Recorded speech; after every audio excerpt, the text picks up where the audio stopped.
गोद लिया बेटा। महिमा, अब भी समय है, ज्यादा देर नहीं हुई है। वंश को चलाने के लिए लड़का ही जरूरी होता है। लड़कियों का क्या है, वो तो पराया धन होती है। एक ना एक दिन तेरी बेटी दृष्टि भी अपने ससुराल चली जाएगी। फिर बुढ़ापे में कौन तुम्हारा सहारा बनेगा, कभी सोचा है तुमने? मम्मी जी, मैं आपकी बात समझ रही हूँ, लेकिन किसी दूसरे के बेटे को हम कैसे अपना लें भला? जिस किसी भी बच्चे को हम गोद लेंगे उसकी रगों में तो किसी दूसरे का ही खून होगा ना, और मैं दूसरे के बच्चे को पाल नहीं सकती। हाँ माँ, महिमा ठीक कह रही है। वैसे भी दृष्टि अब 8 साल की हो चुकी है, सब समझने लगी है वो भी। अगर हम बच्चा गोद ले भी लेते हैं तो हो सकता है कि कल को वो भी उस बच्चे को एक्सेप्ट ना कर पाए। अरे वो सब तुम समय पर छोड़ दो, समय के साथ साथ उसे भी सब समझ में आ जाएगा। वसुंधरा अपनी बेटी बहू को रोजाना यही बात बोलती, जिसे गिरीश और महिमा नजरअंदाज करते रहते। फिर एक दिन, तुम लोगों को पता है वो जो हमारे पड़ोस में विमला रहती थी ना, जिसकी सिर्फ 2 बेटियां थी, आज उसकी बंद कमरे में लाश मिली है। जानती हो, उसकी सास ने भी उसे समझाने की बहुत कोशिश की थी कि किसी लड़के को गोद ले आए, लेकिन उसने अपनी सास की एक ना सुनी, और देखो आज कंधा देने वाला भी कोई नहीं।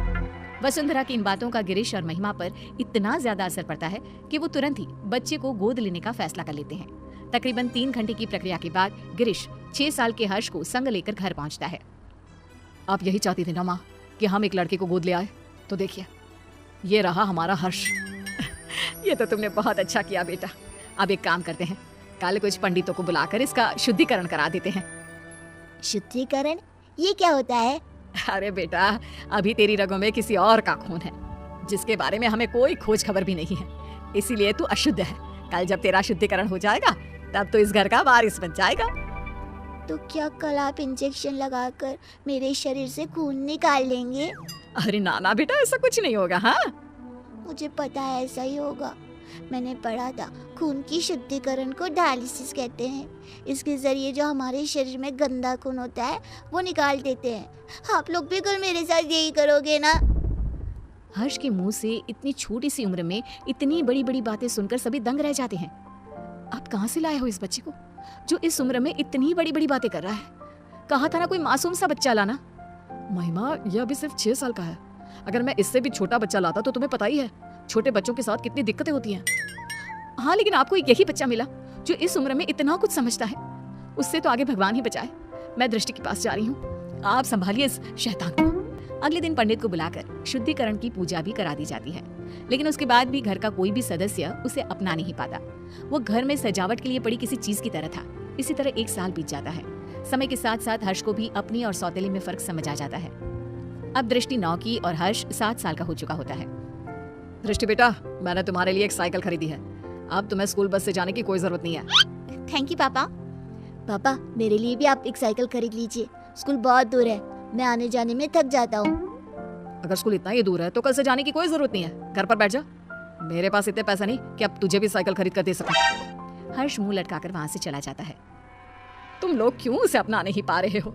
आखिर कब तक ऐसे ही उसके साथ सौतेलापन का व्यवहार करते रहोगे? दृष्टि की तरह वो भी तुम लोगों का बेटा है।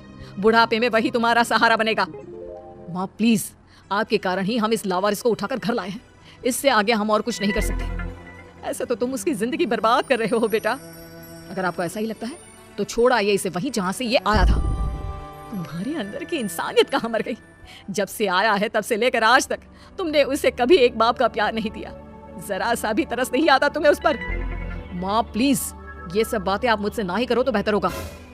2 दिन बाद आज हर्ष बहुत खुश होता है और उछलते हुए अपनी माँ के पास आता है। माँ, मेरा रिजल्ट आ गया। देखिए, मैंने अपनी पूरी क्लास में टॉप किया है। तुम मुझे क्यों माँ बुला रहा है? मैं तेरी माँ नहीं हूँ, समझा? अरे क्यों डांट रही है बच्चे को? माँ ही तो है तो उसकी। सगी माँ नहीं हूँ मैं इसकी, जो ये इस तरह बार बार मुझे माँ माँ बुलाता रहता है। ये सगी माँ कौन होती है? क्या माँ भी कभी सगी और पराई होती है? लो, फिर शुरू हो गया। माँ जी, आपने ना इसे बहुत सर पर चढ़ा रखा है। अब आप ही संभालिए इसे। दृष्टि स्कूल से आती होगी, मुझे उसके लिए खाना भी बनाना है। इतना कहकर महिमा वहां से चली जाती है। दादी, कोई मुझे प्यार क्यों नहीं करता? सब दीदी से ही क्यों प्यार करते हैं? अरे ना ना बेटा, ऐसी कोई बात नहीं है। दृष्टि बड़ी है ना, इसलिए बस सबको उसकी फिक्र लगी रहती है। फिक्र और प्यार दोनों में अंतर होता है दादी। मम्मी पापा ना तो मेरी फिक्र करते हैं और ना ही मुझसे प्यार। 7 साल के बच्चे की ये बातें सुनकर वसुंधरा खामोश खड़ी रह जाती है। उसे समझ में नहीं आता कि वो बोले भी तो क्या। इतने में ही वहां दृष्टि भी आ जाती है। मम्मी पापा मुझसे प्यार इसलिए करते हैं क्योंकि मैं उनकी सगी बेटी हूँ। और तुम्हें तो वो अनाथालय से उठाकर लाए हैं। दृष्टि, कितनी बार समझाया है, इस तरह बात नहीं करते।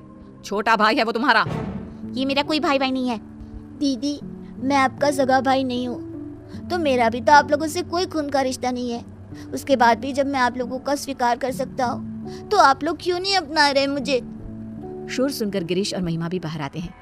इतना शोर क्यों हो रहा है यहाँ? क्या चल रहा है ये सब? देखिए ना पापा इस लड़की को। क्यों रे हर्ष, आप कौन सा ज्ञान झाड़ रहा है तू? मैंने तो बस छोटा सा सवाल ही पूछा था दीदी से। अगर उनके लिए मैं कोई गैर हूँ, तो आप कौन से मेरे सगे हैं? उसके बाद भी जब मैं आपको अपने जन्मदाता की जगह दे सकता हूँ, तो आप लोग ऐसा क्यों नहीं कर सकते? हर्ष के इन सवालों से पूरे घर में सन्नाटा छा जाता है। वसुंधरा अपने आंसू पोंछते हुए गिरीश और महिमा से सवाल करती है। अब क्यों चुप हो तुम लोग? जवाब दो ना इस बच्चे के सवाल का। हर्ष के सवालों का किसी के पास कोई जवाब नहीं होता। गिरीश और महिमा बिना कुछ बोले अपने रूम की तरफ चले जाते हैं। ये लड़का तो जरूरत से ज्यादा ही तेज है। कहीं हमने इसे गोद लेकर कोई गलती तो नहीं कर दी? अगर ऐसा ही रहा तब तो ये हमारी बेटी का हक छीन लेगा और पूरी प्रॉपर्टी हड़प लेगा। तुम सही बोल रही हो महिमा, हमें जल्दी से इस लड़के का कुछ करना होगा। ये हमारी बेटी के लिए खतरा हो सकता है।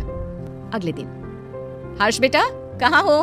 चलो आज हम तुम्हें कहीं बाहर घुमाने ले चलते हैं। सच में माँ, हम घूमने जा रहे हैं? हाँ बेटा, अब जल्दी से तैयार होकर आ जाओ।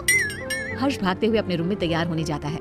थोड़ी देर बाद वो तैयार होकर बाहर आता है, जहाँ गिरीश और महिमा उसका इंतजार कर रहे होते हैं। मम्मी पापा, हम कहाँ जा रहे हैं? आज हम तुम्हें मेला दिखाने के लिए लेकर जा रहे हैं। कल तुम्हारे सवालों ने हमारी आंखें खोल दी, इसलिए अब हम तुम्हें अपने सगे बेटे जितना ही प्यार देंगे। हर्ष ये सब सुनकर बेहद खुश हो जाता है। उसे लगने लगता है कि अब उसके बुरे दिन जा चुके हैं, लेकिन उसे कहाँ पता था कि उसकी किस्मत में आखिर आगे क्या लिखा है। वे सब मेले में पहुंच जाते हैं। हर्ष बेटा, झूला झूलोगे? हाँ मम्मा, मुझे झूला झूलना बहुत पसंद है। ठीक है, तुम जाकर झूला झूल लो, हम लोग तुम्हारा यहीं इंतजार करते हैं। हर्ष चला जाता है। यही अच्छा समय है, अब हम घर चलते हैं, इसका काम तो हो गया। सही कहा तुमने, मेला घर से इतना दूर है कि ये वापस लौटकर कभी नहीं आ पाएगा। गिरीश और महिमा वहां से चले जाते हैं। हर्ष जब वापस लौटता है तो उसे वहां कोई नजर नहीं आता। वो पागलों की तरह अपने परिवार वालों को ढूंढता है। कुछ घंटे ढूंढने के बाद जब उसे कोई नहीं मिलता तो उसे सब समझ आ जाता है। अब वो करता भी तो क्या? न घर का पता मालूम था, ना ही कोई फोन नंबर। थक हार कर वो वहीं बैठ जाता है। तुम दोनों तो हर्ष को मेले पर लेकर गए थे ना, इतनी जल्दी वापस आ गए? और हर्ष कहाँ है? कहीं नजर नहीं आ रहा। माँ, वो अपने पुराने दोस्तों से मिलने की बहुत जिद कर रहा था, तो हम उसे अनाथ आश्रम छोड़कर आ गए हैं। कुछ दिन के बाद आ जाएगा, आप परेशान ना हो। वसुंधरा को दाल में कुछ गड़बड़ लगती है, लेकिन वो कुछ नहीं कहती और सीधे अपने रूम में चली जाती है। महिमा, माँ को इसके बारे में कुछ पता नहीं चलना चाहिए। महिमा सिर हिलाकर हाँ कहती है। एक हफ्ता बीत जाने के बाद भी जब हर्ष वापस नहीं आता, तब वसुंधरा अपना फोन उठाकर हर्ष के दोस्तों को फोन करती है, जिससे उसे पता चलता है कि हर्ष तो कभी अनाथ आश्रम गया ही नहीं था। गुस्से से आग बबूला होकर वसुंधरा गिरीश और महिमा के कमरे में जाती है।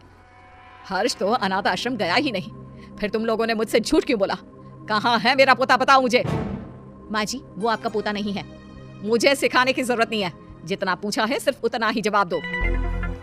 माँ, वो हम लोग हर्ष को उस दिन मेले में ही छोड़कर आ गए थे, हमें नहीं पता कि अभी वो कहाँ है। क्या? उस छोटे से बच्चे को तुम मेले में ही छोड़कर आ गए, ये जानते हुए भी कि वो अभी सिर्फ 7 साल का है? बेचारे किस हाल में होगा वो मासूम। तो और क्या करते मम्मी जी, उसका ठेका थोड़ी ना ले रखा है हमने। हम क्यों भला किसी और के बेटे के लिए अपनी बेटी का हक मारे? इस घर परिवार और हमारे प्यार पर सिर्फ दृष्टि का हक है। अगर ऐसी ही बात है तो मैं तुम्हें याद दिला देती हूँ कि तुम भी कोई मेरे सगे बेटे नहीं हो। ऐसे ही किसी अनाथ आश्रम से मैं तुझे लेकर आई थी। अगर उस समय मैं भी यही करती तो आज तुम भी दर दर की ठोकरें खा रहे होते। मैं नहीं जानती थी कि तुम दोनों की सोच इतनी छोटी भी हो सकती है। वसुंधरा की बातों से दोनों का सिर शर्म से नीचे झुक जाता है। उन्हें अपनी गलती का एहसास तो हो चुका होता है, लेकिन अब शायद बहुत देर हो चुकी होती है। दोनों हर्ष को ढूंढते हुए उसी मेले की तरफ पहुंच जाते हैं, लेकिन वहां उन्हें सिवाय सन्नाटे के कुछ नजर नहीं आता।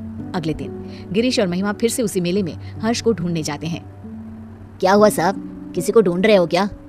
कुछ दिन पहले हमारे साथ एक बच्चा आया था ना, जिसने झूला भी झूला था। आपने उसके बाद से कहीं देखा उसे? नहीं, उसके बाद मैंने उसे देखा तो नहीं, लेकिन उस दिन बहुत रो रहा था बेचारा। रात तक यहीं बैठकर रोता रहा, फिर अचानक न जाने कहाँ गायब हो गया। गिरीश और महिमा आगे बढ़ते हुए फिर किसी से पूछते हैं। आप जिस बच्चे को ढूंढ रहे हो ना, वो तो 2 दिन पहले ही मर चुका है। बेचारा पिछले कई दिनों से यहाँ रोज आकर अपने मम्मी पापा को ढूंढता था। कई दिनों से कुछ खाया भी नहीं था उसने। फिर एक दिन एक्सीडेंट में उसकी मौत हो गई। 7 साल की मासूम की मौत के बारे में सुनकर गिरीश और महिमा के पैरों तले जमीन खिसक जाती है। उनकी घटिया सोच आज एक मासूम की मौत की वजह बन चुकी थी।